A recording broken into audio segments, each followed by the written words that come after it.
সুমন বলল, আমি সব কিছু রেডি করে রাখছি স্যার। আমি বললাম, কি রেডি করে রাখার কথা বলছো? সুমন বলল, স্যার আপনি যেই ভিডিওটা দিয়েছেন না, ওই ভিডিওটা আমি পুলিশের কাছে দিয়েছি আর ওদের বলেছি আরও প্রমাণ জোগাড় করতে।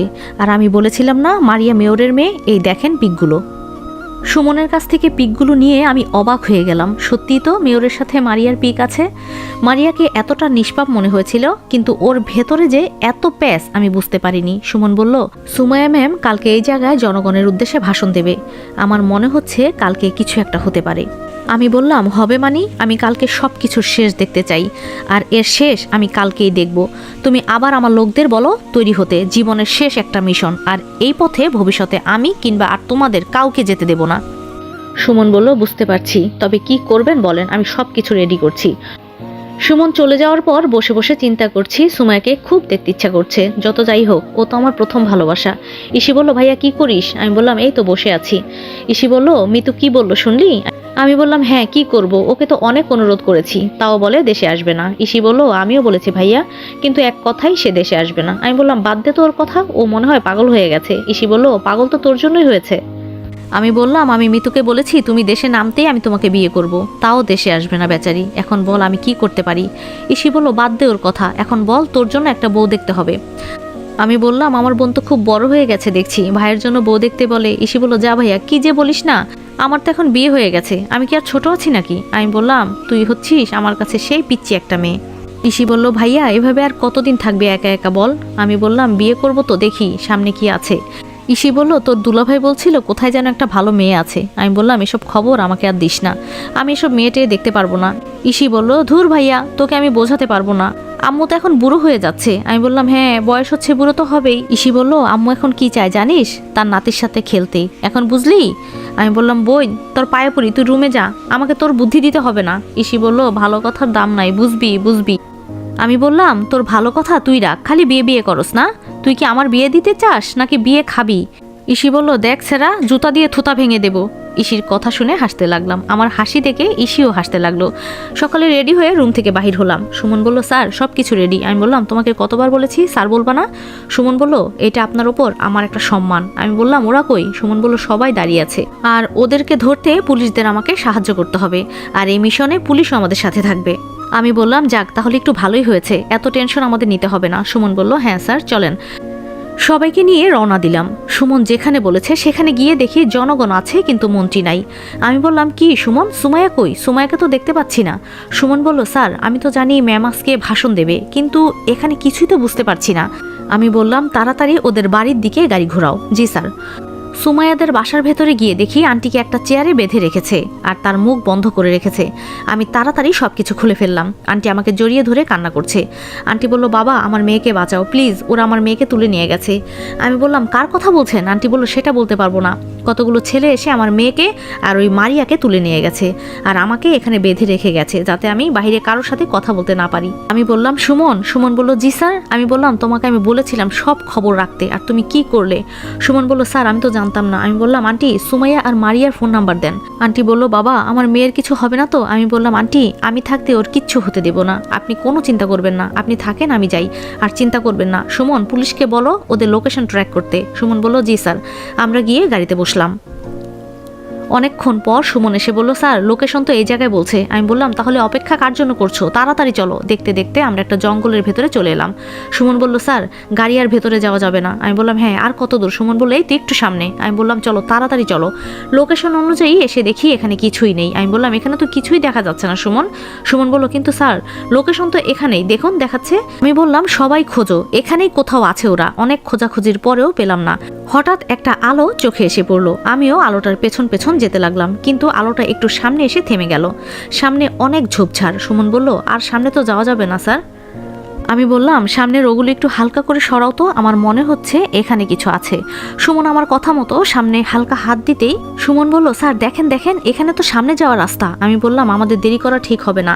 আমি রাস্তা দিয়ে ঢুকে দৌড়াতে লাগলাম। সামনে একটা বিশাল বাড়ি দেখতে পেলাম। সুমন বলল, স্যার আমরা কি আক্রমণ করে ফেলবো? আমি বললাম, আমার এখানে লোক অনেক কম, আমাদের তুলনায় মনে হচ্ছে ওদের লোক অনেক বেশি, তুমি পুলিশকে আসতে বলো। সুমন বলল, স্যার পুলিশ আসছে তো। আমি বললাম, আমি ভেতরে যাচ্ছি, ভেতরে সব কিছু বুঝে যখন বলবো আমি অ্যাটাক করতে ঠিক তখন অ্যাটাক করবে। সুমন বলল, কিন্তু আপনার কিছু হয়ে গেলে স্যার? আমি বললাম, আমার কিচ্ছু হবে না, তুমি চিন্তা করো না, আর আমি যদি মারাও যাই তাহলে তুমি কাউকে ছাড়বে না, আর সুমাইয়ের যাতে কিছু না হয় মনে রেখো। সুমন বলল, জি স্যার। আমি বললাম, তোমরা সবাই লুকিয়ে পড়ো, আমি ভেতরে গেলে হয়তো ওরা তোমাকে খুঁজতে পারে, আর আমার সাথে ক্যামেরা আছে, চিন্তা করো না। আমি দরজা খুলে ভেতরে গেলাম, দেখি সুমাইয়ের মুখ দিয়ে রক্ত পড়ছে, আর মারিয়ার হাতে একটা রড, আর তার বাবা ভাই পাশে দাঁড়িয়ে আছে।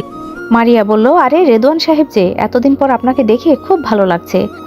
সুমাইয়া কোনো কথা বলতে পারছে না, ওকে দেখেই মনে হচ্ছে ওর সাথে অনেক অত্যাচার করেছে। আমি বললাম, তুই এইভাবে বেইমানি করতে পারলি? মেয়র বলল, এই সব খেলাটাই তো আমি খেললাম, সেদিন তোকে ইচ্ছা করে সব কিছু বললাম কেন জানিস? তুই যাতে রেকর্ড করতে পারিস, আর তুই সুমাইয়ের সাথে থাকলে আমি কিছুই করতে পারবো না, তাই আমি আর আমার মেয়ে মিলে এই খেলাটা খেললাম। কেমন হলো? আমি বললাম, প্লিজ মারিয়া, তুই সুমাইয়াকে ছেড়ে দে, আমি কথা দিচ্ছি ও আর কোনো নির্বাচন করবে না। মারিয়া বলল, তোর কি মনে হয় এত কষ্ট করে এখানে এনেছি ওকে মাফ করার জন্য? তবে এখন মেরে খুব মজা পাবো, সাথে প্রেমিক পুরুষও আছে, আর তুই এত চালাক, আমি জানি তুই এখানে ঠিকই এসে পড়বি। আমি বললাম, আমাকে তুই চিনিস না রে মারিয়া, আমি যে কি করতে পারি তোর ধারণা নাই। মেহেদি বলল, আরে চুং চাং চুং। মেয়র হেসে বলল, হ বাবা, চুং চাং চুং। মেহেদি বলল, কি খবর চায়নাম্যান, মরার আগে তো দেখি রেডি হয়ে আসছো। আমি বললাম, প্লিজ তোমরা সুমাইয়াকে ছেড়ে দাও, যা করার আমার সাথে করো। মেয়র বলল, তোর জন্য শুধু এই মেয়েকে মারতে পারি নাই, নইলে অনেক আগেই মেরে ফেলতাম। আজকে দেখ, তোর চোখের সামনে এই মেয়েকে মারবো। আমি কোনোদিন চাই নাই আমার জন্য কাউকে অপরাধী করতে, সব সময় চাই পারলে আমি মারা যাই, তাও অন্য কারো ওপরে যেন কোনো দোষ না চাপে, আর আমার লোকদের ওপরেও না, আমার জন্য ওরা দোষী হবে এটা আমি কখনোই চাই না। আমি বললাম, যদি তোরা সবাই বাঁচতে চাস তাহলে এই মেয়েকে ছেড়ে দে। মারিয়া বলল, কিরে তোর সাহস তো কম না, তোরে তো। আমি বললাম, মারিয়া তোর সাথে কয়েকটা কথা বলতে চাই। মারিয়া বলল, একটু পর তো মারাই যাবি, আচ্ছা বল কি বলতে চাস। আমি বললাম, সুমাইয়ের সাথে তো তুই অনেক দিন কাজ করলি, কিন্তু ওর ওপর কি তোর একটুও মায়া লাগলো না? মারিয়া বলল, আমার ভেতরে শুধু বাবার দেওয়ার রাগ আছে, আর কিছুই নাই।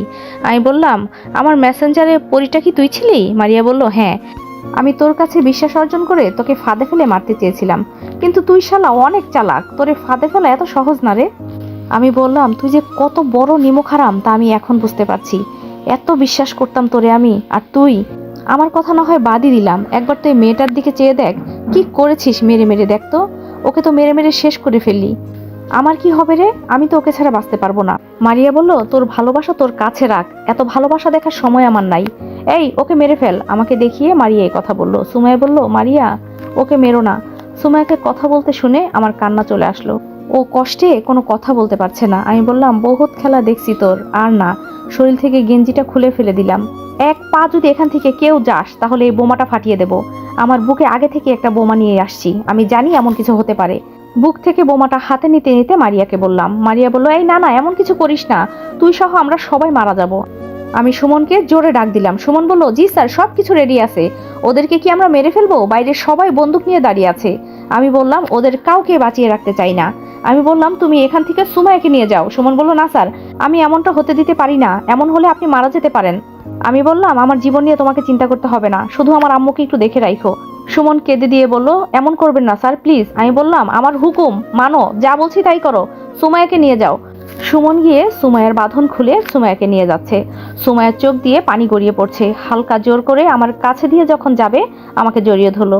সুমাইয়া বলল, তোমাকে ছাড়া আমি বাঁচবো না, তুমি এমন করো না। আমি বললাম, আমার কপালে হয়তো এমনই লেখা ছিল, আমি আর তোমাকে মিথ্যা কথা বলতে চাই না, একটা মিথ্যা কথা বলার জন্য আজকে আমি তোমার থেকে এত দূরে। আর না, সুমন নিয়ে যাও, আর দরজা বন্ধ করে দাও বাহির থেকে। সুমাইয়া বলল, তুমি এমনটা করতে পারো না। সুমন বলল, স্যার এমনটা করবেন না, ওদের পুলিশের হাতে তুলে দিন।